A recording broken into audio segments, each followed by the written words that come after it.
Well, my name is Logan Dubil. Thank you guys for watching and joining. I'm honored to be joined by Riley Gaines, who's a phenomenal athlete, and I've been able to spend the day with her so far. A wonderful human being as well. Thank you so much for joining. Of course. We were just talking off air about how Pittsburgh is just inferior to Nashville, but thank you so much for having me. I agree with that statement too, and I haven't been to Nashville too many times, but that just tells you enough you need to know about Pittsburgh. So for those of the, people watching who don't really know much about your backstory, why don't you go into why you decided to start swimming and kind of what led you to start speaking out against trans athletes competing in women's sports? Of course. So I started swimming at the age of 4 years old. So really I dedicated 18 years of my life to my sport, which of course meant in middle school and high school, you're swimming before school, you go to school, straight from school, you go back to practice where you're shoveling your food down in the car on the way there. Then you come home and you eat your dinner, do your homework, go to bed, wake up and do it all again the next day. You miss out on proms, vacations, sleepovers with your friends, all of the things that make up kind of, we'll say, a normal childhood, but you're willing to do that because you're willing to do whatever it takes to compete at that elite level.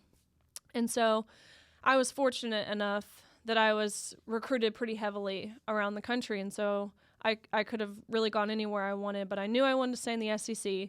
My dad, he was an SEC football player. He played in the NFL.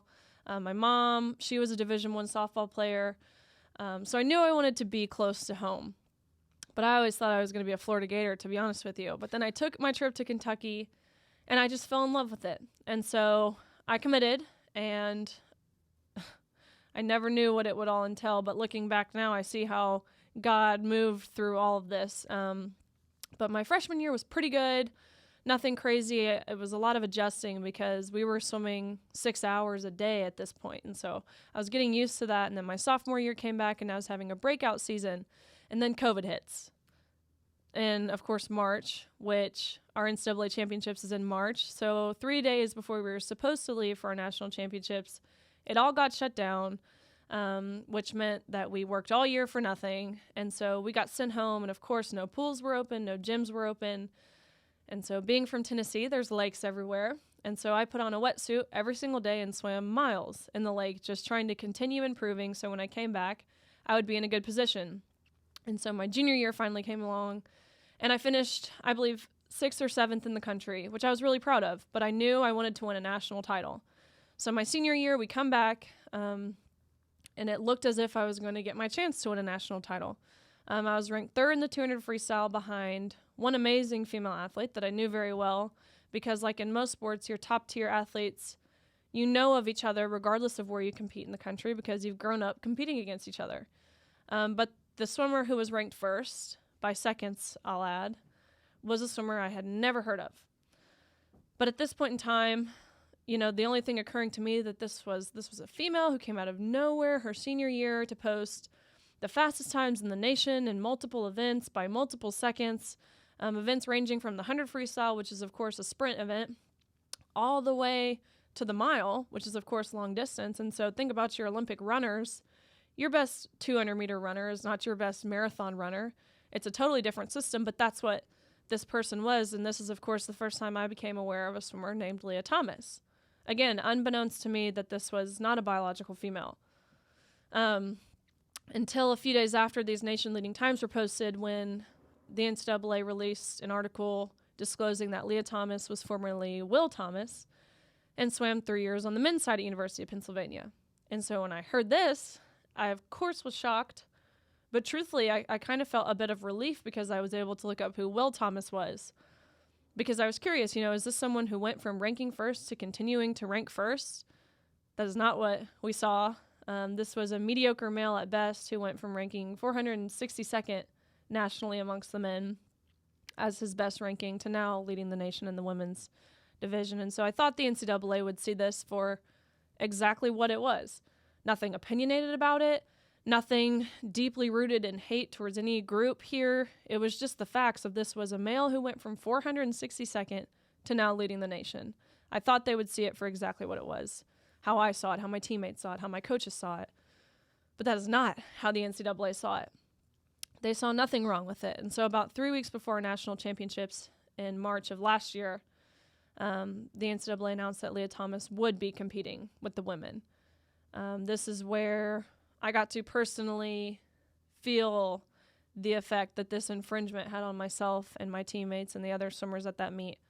That first day we watched on the side of the pool as Leah Thomas swam to a national title, beating all the women, again, by seconds, which is important to mention because swimming is a sport that's measured down to the 100th of a second. And that second day of competition was the day that Leah Thomas and I competed against each other in the 200 freestyle, which almost impossibly enough resulted in a tie. We went the exact same time. We both went, I think it was 1 minute, 43 seconds, and 52 100ths or something like that. And so upon tying, you go behind the awards podium, and the NCAA officials, you'll get a trophy, and they'll walk you out, and you're named an All-American, and it's a pretty big honor. And so we go behind the awards podium, and the official looks at both Thomas and I. The distance from me to you apart. And the official says, great job. You guys tied, but we have one trophy, so this trophy goes to Leah. Great job. And so I was, of course, taken aback by this, and so I questioned the official, and I was like, okay, I understand we tied. I understand that you guys don't account for ties in terms of trophies, but why are you adamant on Leah having this trophy over me? What's the thought process? This is the women's 200 freestyle. And the official says, well, Leah has to have the trophy for photo purposes. You can pose with this one, but you'll give it back. You go home empty-handed. Leah takes the trophy. And so that experience is truthfully what pushed me over the edge to speak out, because I knew what was happening was wrong. I knew the unfair competition was wrong. I knew the locker room piece where we were being forced to change with the 6'4" male equipped with and exposing male genitalia was wrong. But when everything that I had worked my entire life for, when the NCAA official reduced that to a photo op to validate the feelings of a male, that's when I had truthfully had enough, and I was done waiting for someone else to speak out. Because up until this point, I was truthfully thinking a coach would say something, or some other swimmer, or someone within the NCAA, or a parent, someone who's supposed to be protecting us will protect us. But that's not what we were seeing, and so I took it upon myself to take a public stance in saying that men and women are different, and should be treated as such, especially when it comes to something that requires athleticism or sheer strength. Yeah, and I'd pissed off for you just sitting here. I didn't even have to deal with that, so I apologize for everything that you've had to go through with that. I didn't even realize how the odds were kind of stacked against you beforehand. You having to deal with COVID and then it being your last year, and that's just how everything happened. So again, I apologize for that. When you started to speak out, were you automatically branded as a controversial transphobe? Did you have support in the beginning and then it shifted to people not really agreeing with your decision to speak out? I think at first there was a lot of support because the first media hit I did was the Daily Wire. That swim meet, our NCAA championships where Leah competed, there was tons of reporters there, which swimming, we all know, is not a sport that generally acquires media attention. But there was reporters all over from all kinds of different media outlets, and they were desperately trying to get some swimmer to say something. They would find our Instagram handles. They would reach out to you on Twitter. So my inbox was filled. And so finally, there was a reporter from the Daily Wire at the time. Her name was Mary Margaret Olahan. And she reached out to me, and I kind of reluctantly agreed to provide her with a statement after the meet and everything. And it blew up. And I think it blew up for a couple of reasons, one of which everyone loves sports. Sports is something that resonates with everyone. It's not boring like the environment or the economy. Everyone loves sports. Two, I don't think people realize the severity of what we were dealing with. One, I feel like when people hear the term trans woman, they think of someone who is fully committed to transitioning, who has gone through the surgeries, who has computable testosterone levels. But that is not what we saw. What it was required to compete with the women was to say you are a woman. And I think the locker room piece was another reason why people kind of blew up. And so, of course, when you do an interview with the Daily Wire or Fox or something of that nature, you're kind of preaching to the choir. So it was a lot of support at first. but then it was very quick to get leaked to MSNBC, CNN, and they very quickly twist your words. And instead of this pro-woman message that I was putting out there, it was an anti-trans message. So then I was labeled as anti-trans and a right-wing grifter and all these things. And so I reached out to CNN, and I reached out to MSNBC, and I reached out to my local left-leaning stations, and not one of them had me on there because they said, we don't want to give you a platform to continue spreading hate. But in reality, they just didn't want to hear my perspective, my very real perspective, because we were the ones who firsthand experienced this. But they didn't want to hear from us. They would rather hear from someone else who has no idea what they're talking about and who wasn't really in that position. But a year later now, it's been a full year since this whole thing happened. It is an overwhelming amount of support. I'm talking tenfold anything negative. And really the only thing negative I get is maybe you should have just trained harder and swam faster. It's like, great idea. Never thought of that. Or, your hair looks like extensions, which it's not.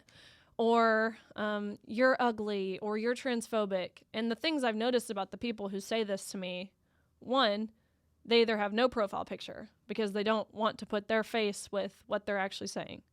Two, they're morbidly obese and have never played a sport in their entire lives, so they have no idea what training and competing really entails. Or three, they're trans themselves, and they're just fighting the cause to fight the cause. And it took me a while to become secure enough to not let these things bother me. But once I realized that, I kind of realized that what they were saying said more about them than it did about me. Yeah, no, definitely. And like you said, now that you have a lot of support, you're starting to travel the country, you're speaking at colleges, at hearings, fighting for the values that you believe in. You're here in Pennsylvania today because you're speaking at the University of Pittsburgh tonight, which, correct, for those of you who don't know, a lot of controversy around that. It started with a petition to ban not only Riley's event, but Cabot Phillips from the Daily Wire spoke a couple days ago, and Michael Knowles from also the Daily Wire is speaking in April. So a petition to ban all of your events has garnered well over 10,000 signatures. We've had the student government release a statement condemning the events. We've had administrators release statements condemning the events. But I mean, as of now, it should be still happening. Hopefully, we're going to be over there in a couple hours. So what's your reaction to everything going on at the University of Pittsburgh? It's honestly chilling to think that we live in a society where even lawmakers, people who are supposed to uphold the law, Latasha Mays, she's a Democrat representative here who even presented, I believe, in front of either the board or whoever she was presenting in front of, that the event should be canceled.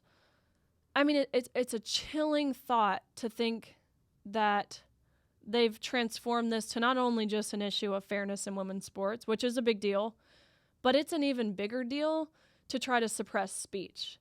Of course, freedom of speech is one of the freedoms that our country is founded on.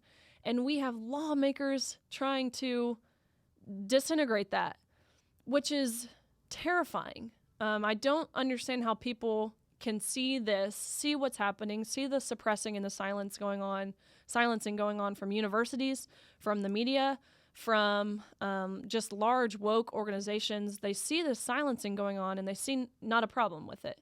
But yet, just last week, Dylan Mulvaney was here, Dylan Mulvaney, he's of course a biological male who now identifies and charades around as a young girl going through girlhood. This same university that is trying to suppress my speech paid Dylan Mulvaney $26,000 to be here. So it's just a really scary thought. This is how every George Orwell dystopian novel goes. This is kind of like rooted in Marxism, really, when they try to change your language, which is what we're seeing happening with terms as such as motherhood and breastfeeding. Those are now deemed offensive, and they're telling us what words we can and can't use.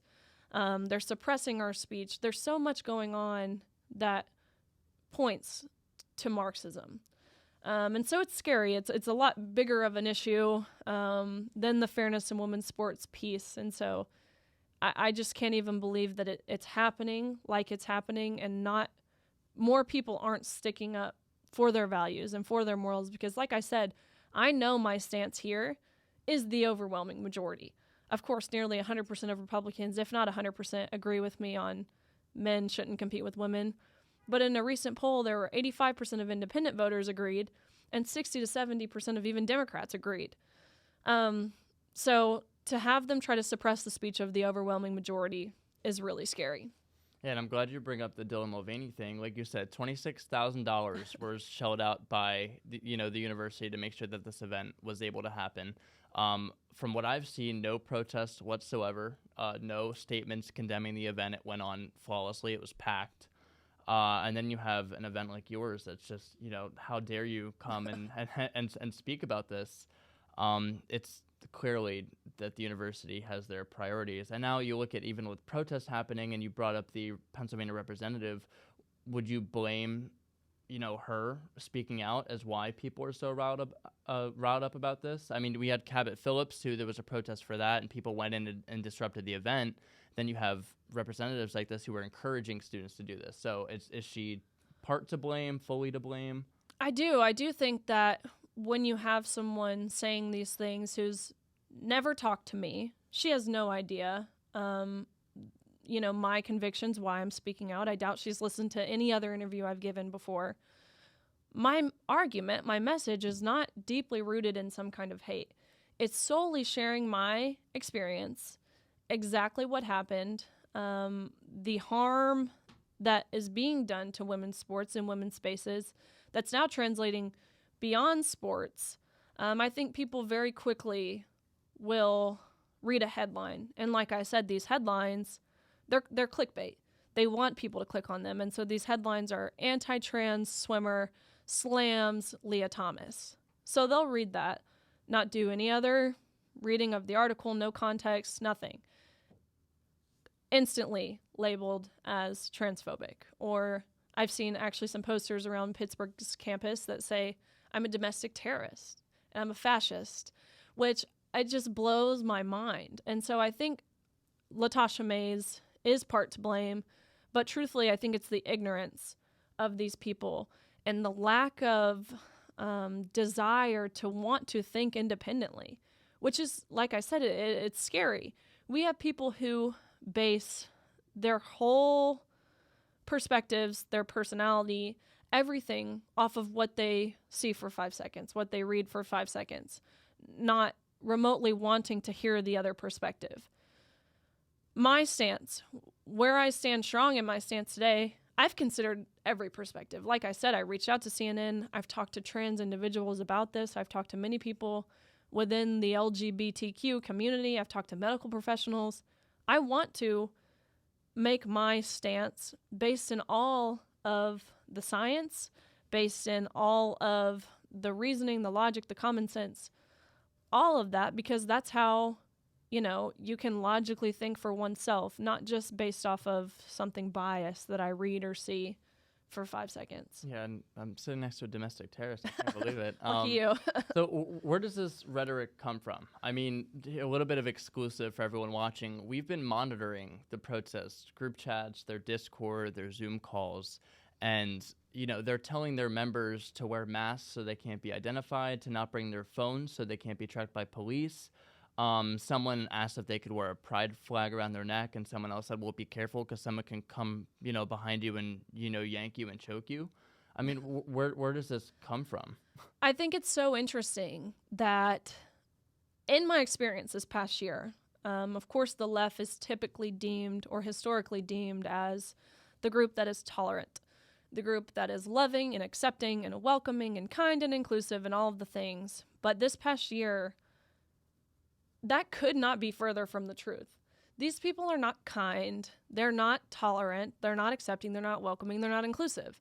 Quite honestly, they're the exact opposite of that. Yet they want to think that Republicans, that conservatives, the right, we're all these extreme radical people who carry guns with us everywhere, who would just shoot up any event for any instance.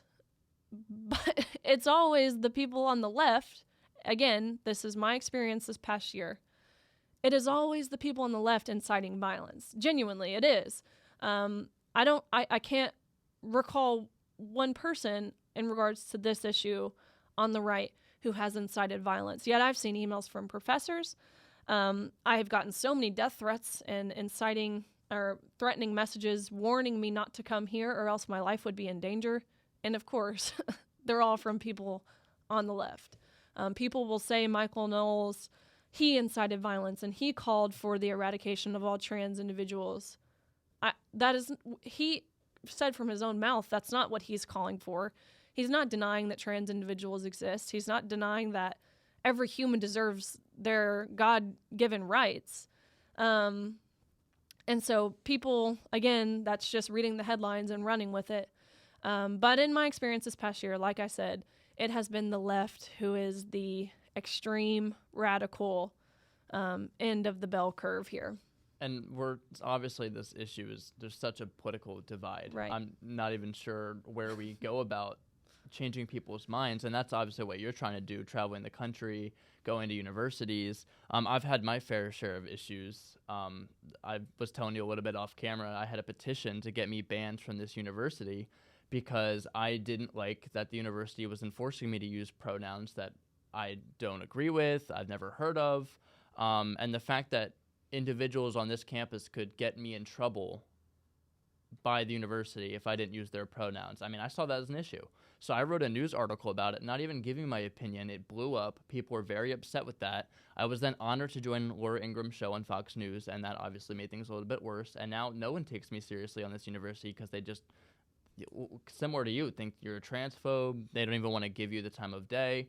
So how do you, any tips for anyone else out there? Or, how have you gone about trying to at least make people see your side of this argument?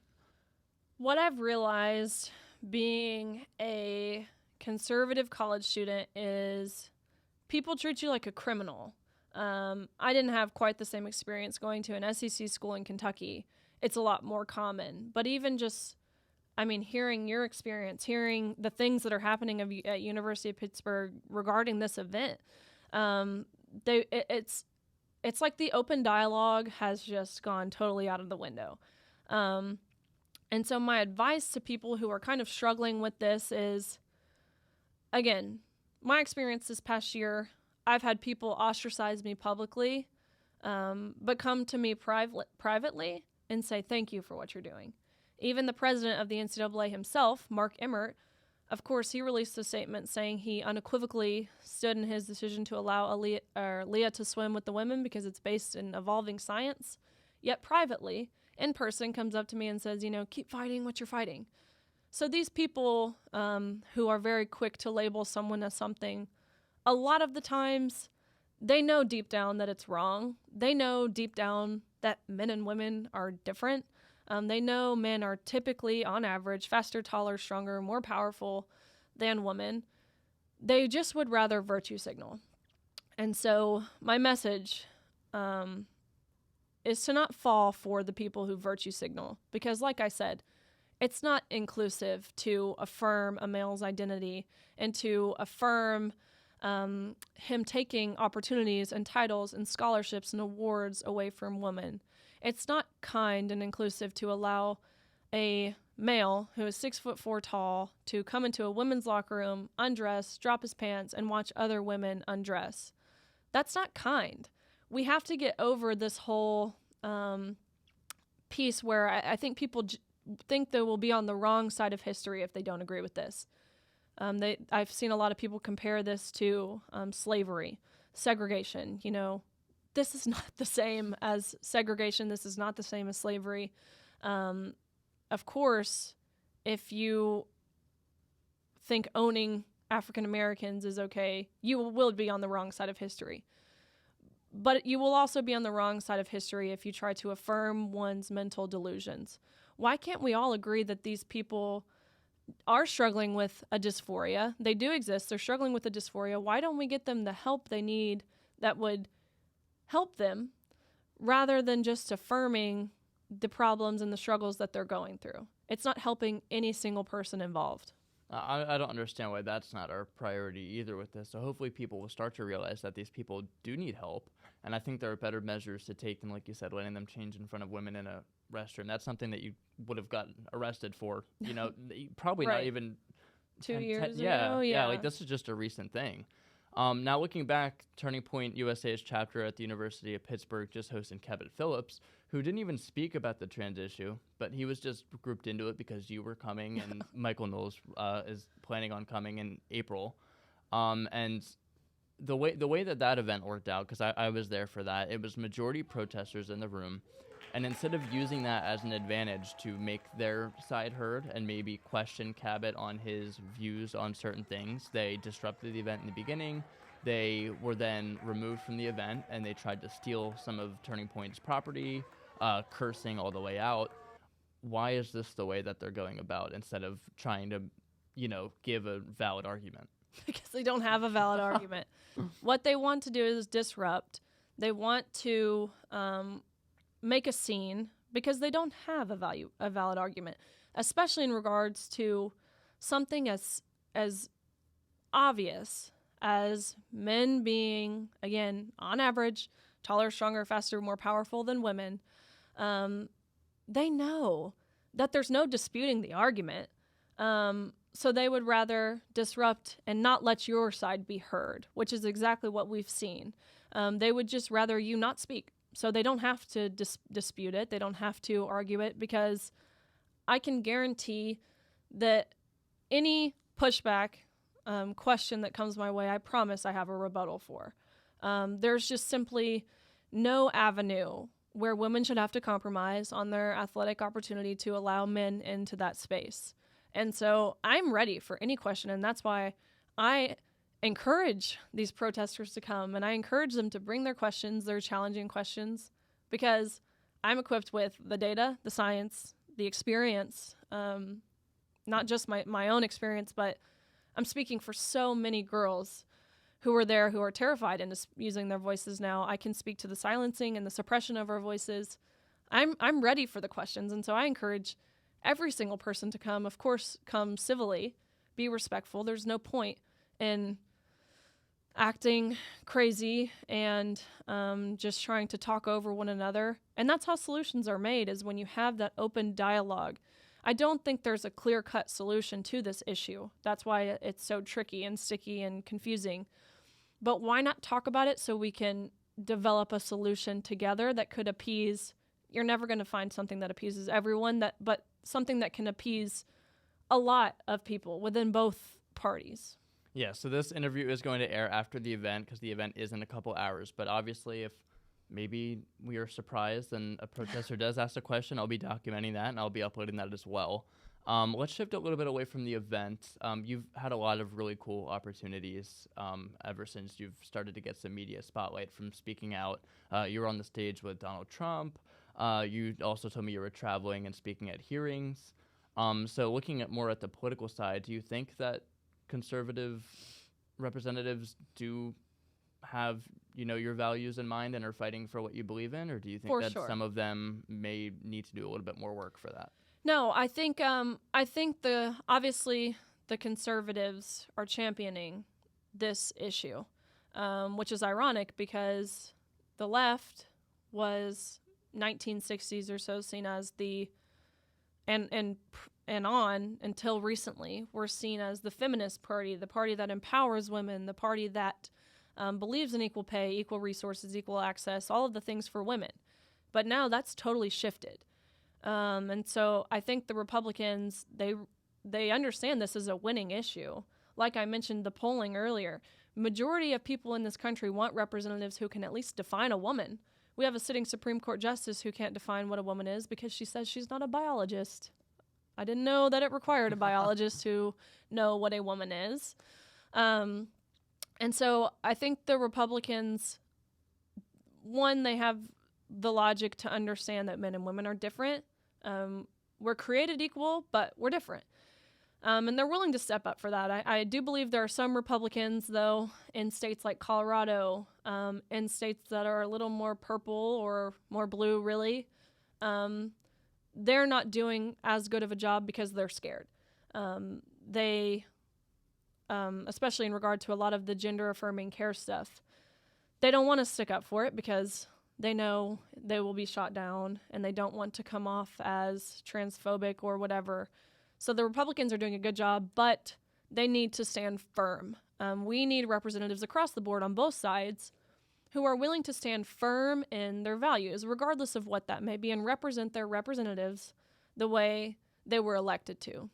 There was a Democrat representative, his name is Representative Ford Carr, in Kansas, and they just had their big vote on their Fairness in Women's Sports bill, which Kansas is an interesting state because the majority in the House and the Senate are conservative, but they have a Democrat governor, Laura Kelly.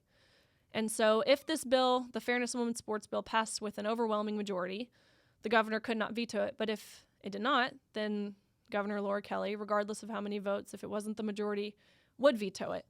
And so there was a Democrat representative, Ford Carr, who was not going to vote on it because even as a Democrat, he knew it was wrong. He didn't want to vote in opposition of the bill because he knew it didn't stand for his values. And so his party was very quick to say, why aren't you voting no on this? They threatened him. They wouldn't reelect him if he didn't vote no, which made him mad. He wasn't going to vote at all. He was just going to skip out on the vote. So he went in and voted yes, which was huge because he was the sole Democrat to do so, to stand firm in his values and his beliefs, regardless of what his other party members said. And it reached the overwhelming majority, I believe. I think they have to do one more revote. But because of him, it was able to reach it. So it's amazing, amazing stuff. And then how would you compare President Trump's handling of protecting women's sports to President Biden's?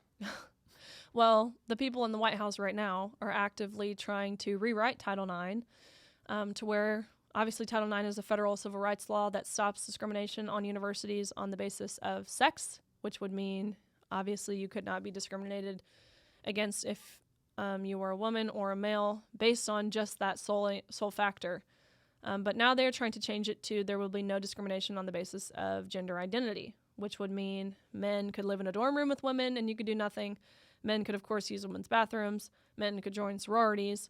Men could take educational and athletic opportunities and scholarships away from women, and you could do nothing. It's actually sexual harassment if you misgender a trans-identifying individual under the new Title IX rewrite.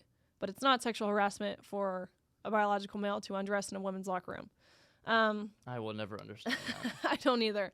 And so Jill Biden just gave an award to a biological male for Women's History Day. They have done an utterly terrible job of protecting women, which is ironic because they do it in the disguise of protecting women, but they're not. And so Trump, DeSantis, they're both culture warriors. These are people who acknowledge what a woman is first and foremost and are not afraid to say so, which is really, I hate to say it's even courageous, but it's courageous nowadays to say what a woman is. And they're willing to do so, and they're willing to protect women. So they could not be more polar opposites. One is fighting for men to take over women's spaces, and one is doing the opposite of that. And then looking forward for 2024, we were also talking off air how you are conservative on a lot of other issues. From everyone who's kind of in the pool now and who's rumored to run, who do you think truly would do the best job for fighting for conservative values? Not even on college campuses, but nationwide. Trump has his own issues. I think Trump is awesome in the way that he speaks his mind. I think Trump is awesome in the way that he doesn't care what people say about him. People are scared of him, which is powerful when you're leading an entire country. But he has his own problems. He's very prideful. He's very arrogant. DeSantis has not announced yet if he is running, but I do think in terms of, like I mentioned earlier, being a culture warrior, I think DeSantis takes that cake. Trump has a lot of expertise in foreign policy, which makes him very unique and kind of a standout candidate, but DeSantis is the culture warrior. And so I think in terms of unhypocritically protecting women, protecting children, protecting innocence, keeping parental rights, saving the education system, I think DeSantis, again, he hasn't announced he's running, but let's assume he has, or he will. I think DeSantis will be the most powerful on that front and garner the most respect from the people. Trump is often labeled as a misogynist. People think he hasn't treated women fairly in the past, and so I don't know if people will look at him with the same respect in regards to protecting women as they would DeSantis, if that makes sense. Yeah, no, I'm very similar to what you just said. Like, I voted for Trump in 2020. That was the first year I could vote. I do think he's done a lot of really good things, but just looking for making sure that we can win and someone who's going to uphold the values and make this side look good. I do think DeSantis, hopefully he does announce. If not, hopefully next year, because, I mean, you have a lot of the country who's just waiting for that announcement. Absolutely. If it is Trump, looking at how Trump lost to Biden, do you think if it was Trump versus Biden in 2024, how do you think that would play out? Biden has the lowest presidential approval rating. He is incompetent, to say the least. I cannot believe that he is the best person to be leading this country. He's the best we have.